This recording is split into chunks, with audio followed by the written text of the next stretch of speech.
भारत का नाम जम्बू द्वीप कैसे पड़ा? मित्रों, मैं प्रकाश जोशी, आपका होस्ट, आज आपको बताऊंगा कि भारत का नाम आखिर कैसे पड़ा जम्बू द्वीप।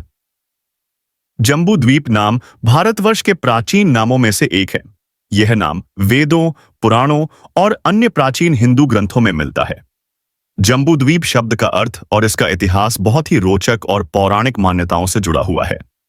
मित्रों, जम्बू का अर्थ है जामुन, ब्लैकबेरी या इंडियन बेरी ट्री। द्वीप का मतलब है द्वीप, आइलैंड या भूमि जो चारों ओर से जल से घिरी हो या पृथक हो। अतः जम्बू द्वीप का अर्थ हुआ जामुन के वृक्षों से युक्त द्वीप।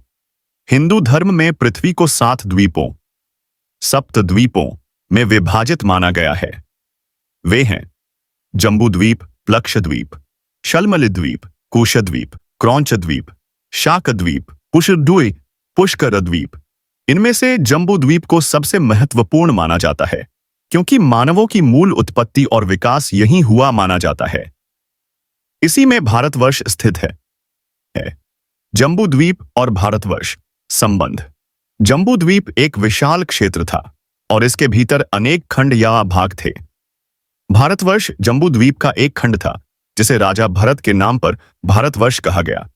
इस प्रकार भारतवर्ष जम्बू द्वीप के दक्षिण में स्थित एक प्रसिद्ध भूभाग है। जामुन वृक्ष का महत्व। पौराणिक मान्यताओं के अनुसार इस भूखंड पर बहुतायत में जामुन के वृक्ष पाए जाते थे। कहते हैं कि इन जामुन वृक्षों के कारण यहाँ की मिट्टी और जल भी हल्के नीले रंग के हो जाते थे। यही विशेषता इसे जम्बू द्वीप नाम देती है। प्रमुख ग्रंथों में उल्लेख: विष्णु पुराण, भागवत पुराण, वायु पुराण, महाभारत, रामायण। इन सब ग्रंथों में पृथ्वी को सप्तद्वीपमयी बताया गया है और जम्बू द्वीप को सर्वोत्तम वासस्थान माना गया है।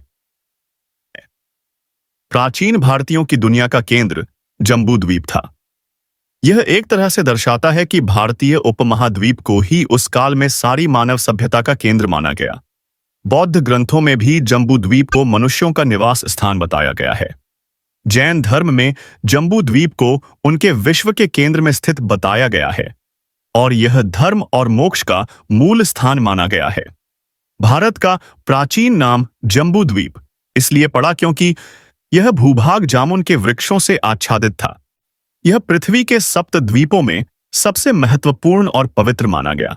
यही वह भूमि थी जहां मानव जीवन, संस्कृति, धर्म और सभ्यता का विकास हुआ। अगर आपको यह जानकारी पसंद आई हो तो अपने मित्रों को भी इस जानकारी को शेयर करें व सनातन के प्रचार व प्रसार में सहयोग करें।